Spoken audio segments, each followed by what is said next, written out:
Y como ustedes saben, tenemos una sección que se llama El Diario del Lunes, que es una suerte de diario del lunes al revés. En vez de decir lo que pasó durante el fin de semana, tratamos de ir viendo lo que va a pasar en los próximos días. Creímos que para este diario del lunes lo mejor era convocar a un periodista que pueda ayudarnos mucho a pensar las cuestiones judiciales.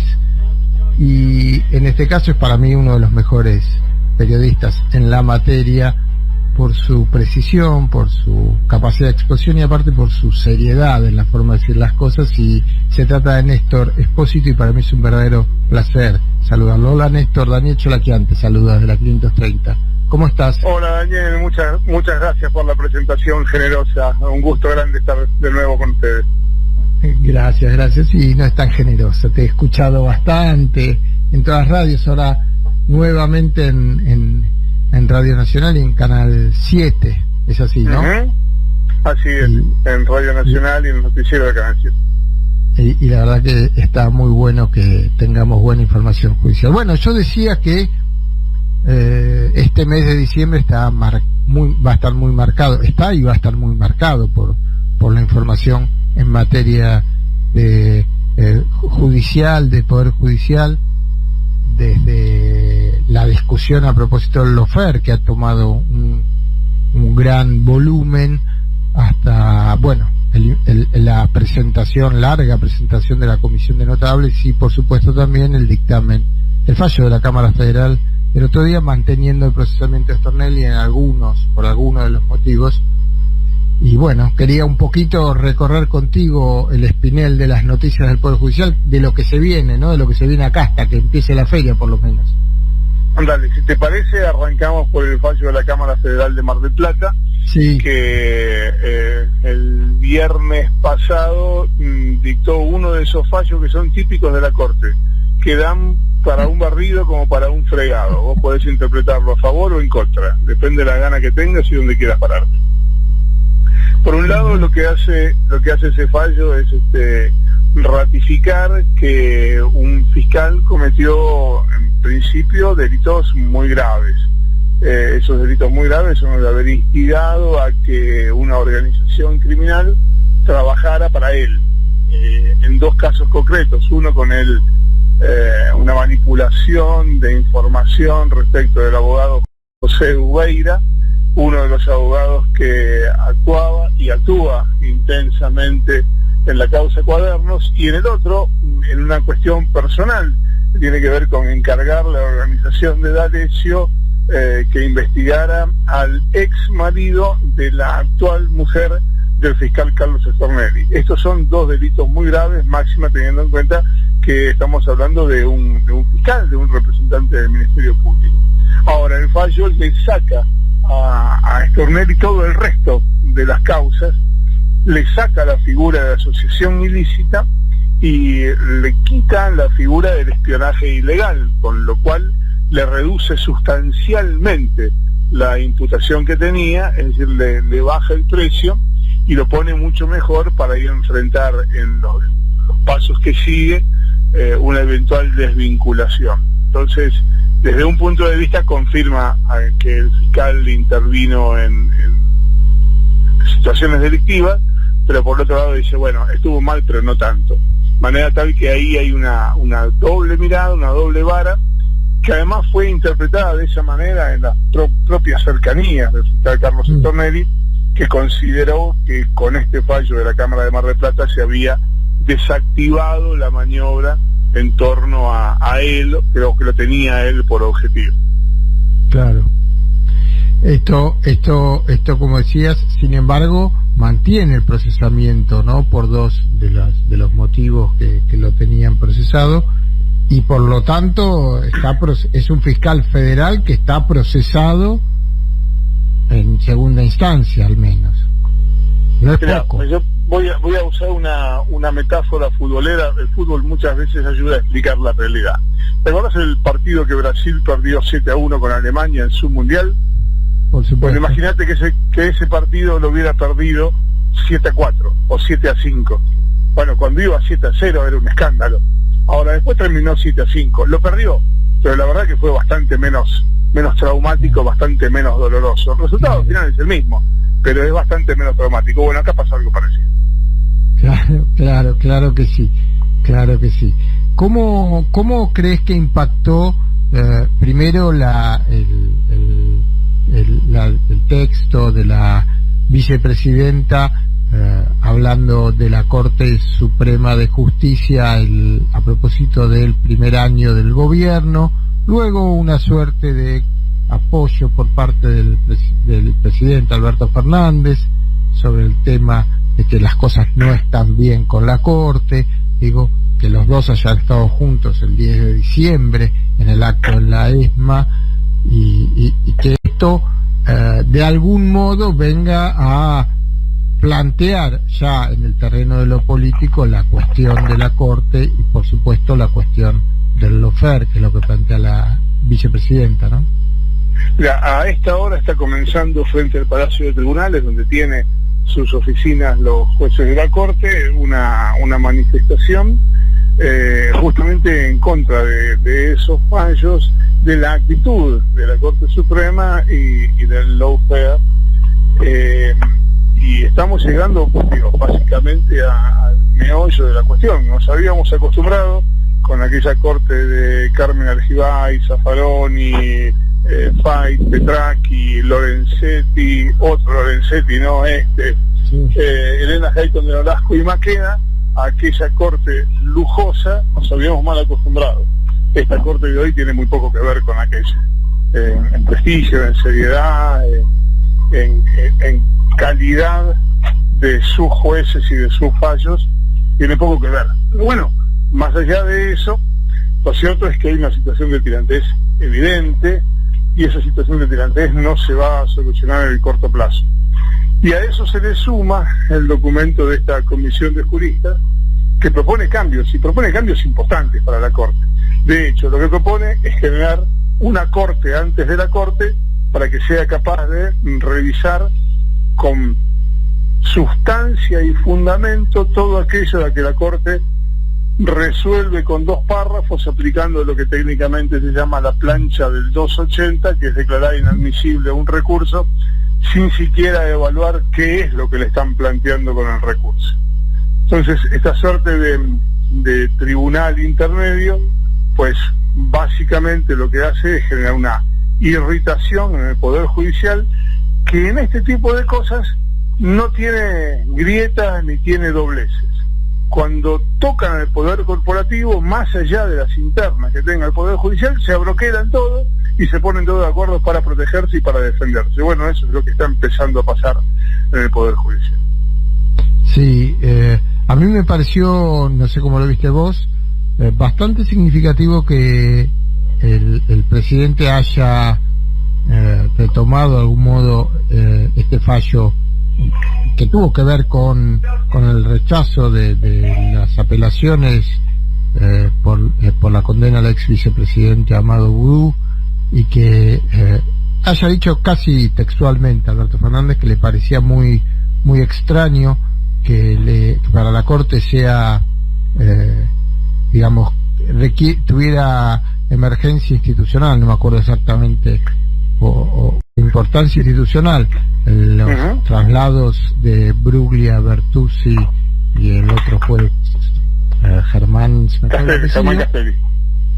Castelli, decía que eso tuviera emergencia institucional, pero no la tuviera una condena a un ex vicepresidente de la Nación.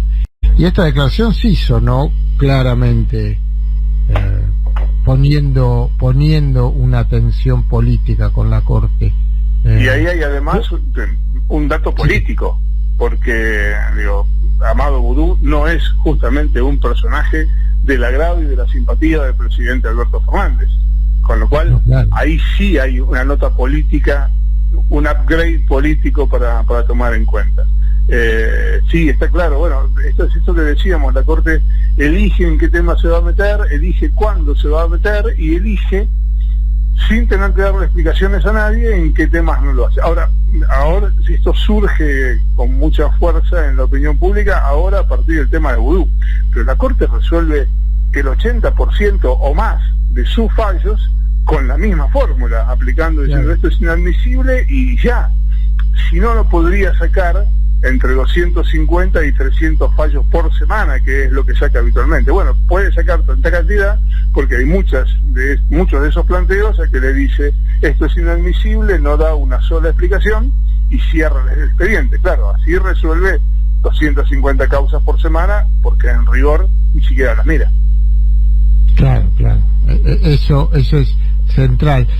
Y hablaste antes de esta enorme informe o esta enorme serie de consejos que dio esta comisión convocada por el presidente Alberto Fernández sobre qué reformas habría que hacer al sistema judicial.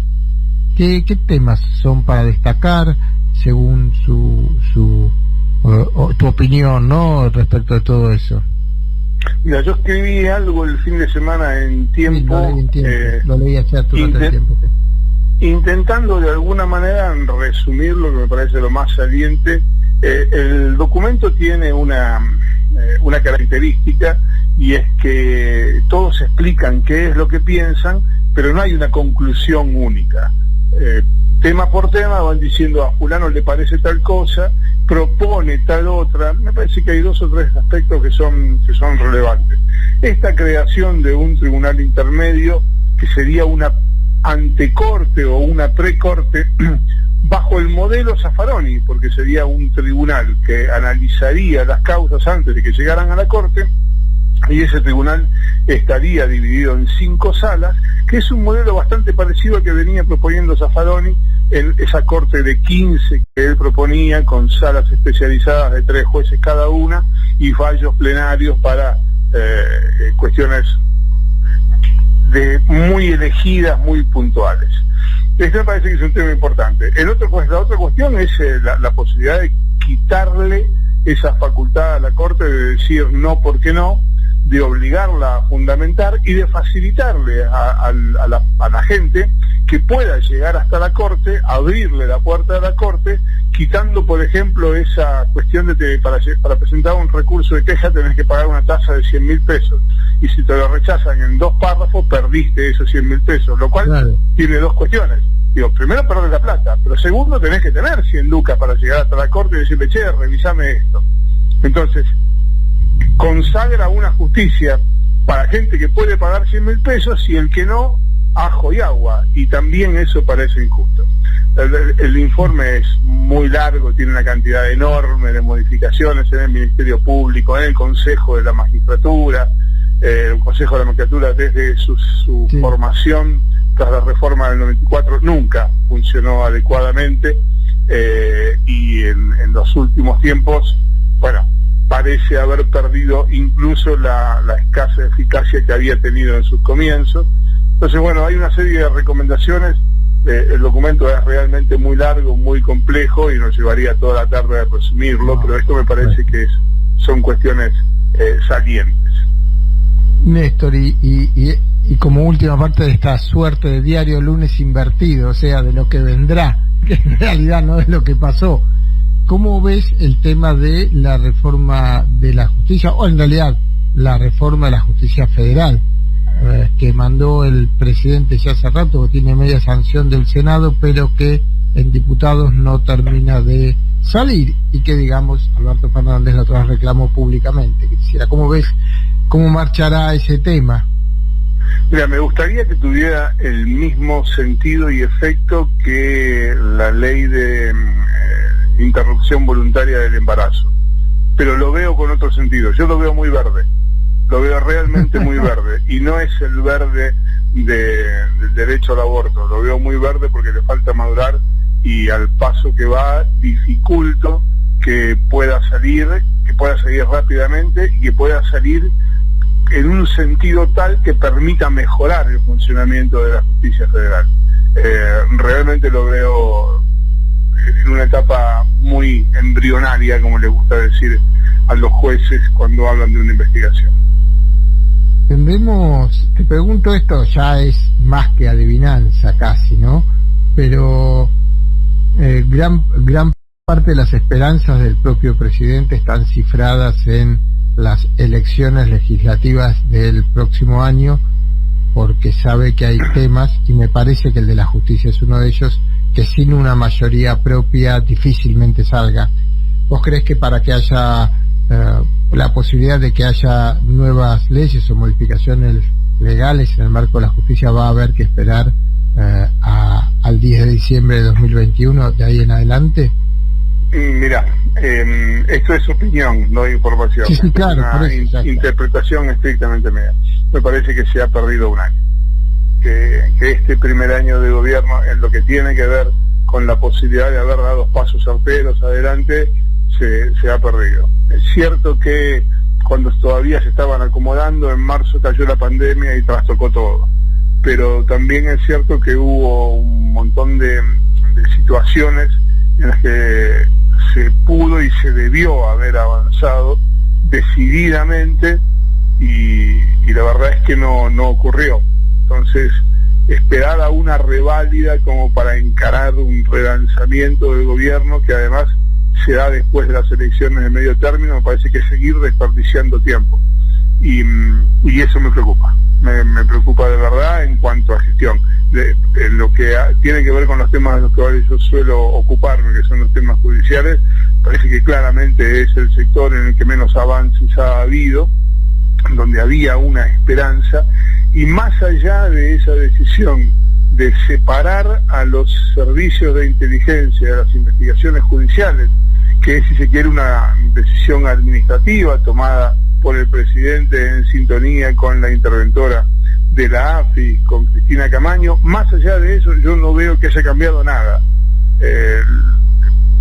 En líneas generales, lo que es el mundo Comodoro Pi sigue funcionando igual que como funcionaba antes, con un nivel de operación un poquito menor, porque los tiempos han cambiado y porque hay un respeto mayor, pese a que se diga lo contrario, hay un respeto mayor al funcionamiento, por lo menos institucional, de los juzgados, pero en lo demás no ha cambiado nada y me parece que se ha desperdiciado demasiado tiempo.